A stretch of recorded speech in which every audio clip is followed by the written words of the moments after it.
Kochi കായലിലേക്ക് MG. Sreekumar മാലിന്യം വലിച്ചെറിഞ്ഞിട്ടില്ലെന്ന് Mulavukad panchayat president VS. Akbar. ഈ സംഭവം നടക്കുമ്പോൾ ഗായകൻ എം.ജി. ശ്രീകുമാർ വീട്ടിലുണ്ടായിരുന്നില്ല. അദ്ദേഹത്തിന്റെ വീട്ടിലെ ജോലിക്കാരി മാങ്ങ ഭക്ഷിച്ച ശേഷം ബാക്കി വന്നത് കടലാസിൽ പൊതിഞ്ഞ് കായലിലേക്ക് എറിയുകയായിരുന്നു എന്നാണ് പഞ്ചായത്തിന്റെ അന്വേഷണത്തിൽ കണ്ടെത്തിയതെന്നാണ് അദ്ദേഹം വെളിപ്പെടുത്തിയത്. എന്നാൽ തനിക്ക് നോട്ടീസ് ലഭിച്ചതോടെ മറ്റൊന്നും നോക്കാതെ പിഴ അടയ്ക്കുകയായിരുന്നു എന്നാണ് എം.ജി. ശ്രീകുമാറും പ്രതികരിച്ചത്. കായലിലേക്ക് ജോലിക്കാരിയാണ് ചീഞ്ഞ മാങ്ങയുടെ അവശിഷ്ടം വലിച്ചെറിഞ്ഞതെന്ന് എം.ജി. ശ്രീകുമാറും സമ്മതിച്ചിരുന്നു. സംഭവം നടക്കുന്ന സമയം താൻ വീട്ടിലില്ലായിരുന്നു. തന്റെ വീടിന്റെ മുറ്റത്ത് ഒരു മാവ് നിൽപ്പുണ്ട്. അതിൽ നിന്നും വീണ മാങ്ങ നിലത്ത് വീണ് ചിതറിയിരുന്നു.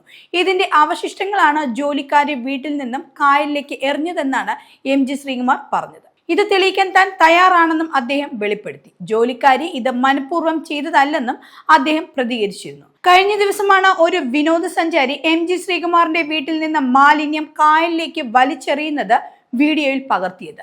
ഈ വീഡിയോ മന്ത്രി എം.പി. രാജേഷിനെ ടാഗ് ചെയ്ത് സോഷ്യൽ മീഡിയയിൽ പോസ്റ്റ് ചെയ്യുകയും ചെയ്തിരുന്നു. ഒരു സ്ഥലത്ത് മാലിന്യം വലിച്ചെറിയുന്നതുമായി ബന്ധപ്പെട്ട പരാതികൾ സർക്കാരിന്റെ വാട്സപ്പ് നമ്പറിലേക്ക് തെളിവു സഹിതം അയച്ചാൽ ഉടൻ നടപടി ഉണ്ടാകുമെന്ന് മന്ത്രി മറുപടി നൽകിയിരുന്നു. ഇതിന് പിന്നാലെ പരാതി ചെന്നതോടെയാണ് തദ്ദേശ വകുപ്പിലേക്ക് കൺട്രോൾ റൂമിന്റെ നിർദ്ദേശപ്രകാരം അന്ന് തന്നെ പഞ്ചായത്ത് അധികൃതർ സ്ഥലത്തെത്തി പരിശോധന നടത്തിയത്. പിന്നീട് ഇക്കാര്യം സ്ഥിരീകരിക്കുകയും ചെയ്തിരുന്നു. തുടർന്ന് പഞ്ചായത്ത് രാജ് ആക്ടിലെ ബന്ധപ്പെട്ട വകുപ്പ് പ്രകാരം പിഴ നോട്ടീസ് നൽകുകയായിരുന്നു. ഇക്കാര്യം പിന്നീട് പരാതിക്കാരനെ മന്ത്രി തന്നെ സമൂഹ മാധ്യമങ്ങൾ വഴി അറിയിക്കുകയും ചെയ്തു.